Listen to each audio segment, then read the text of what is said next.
So no, I hope not, especially in the Supreme Court, with regard to the FGM case, because we've seen really good jurisprudence or decisions coming out both from our neighbors within the African region, as well as the regional system as well, right?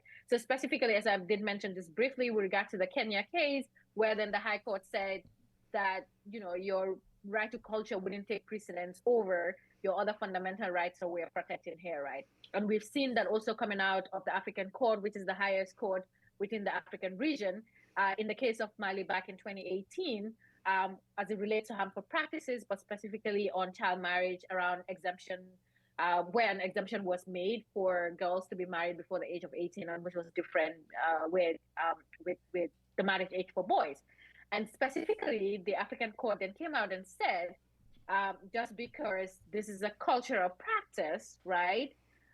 It doesn't take precedence, right? Cultural practices doesn't negate the obligation of states to ensure that the fundamental rights of girls and young women, especially as it relates to FGM, whether that's health, or the sexual and reproductive health and rights, as well as others, that it should not take precedence. And so I am hoping, and this is also the thinking behind the conversations, both within the Gambian context, but also regionally with the support of other civil society organizations, is to make these cases and show evidence as well to the courts that the argument that their right to culture is violated should not be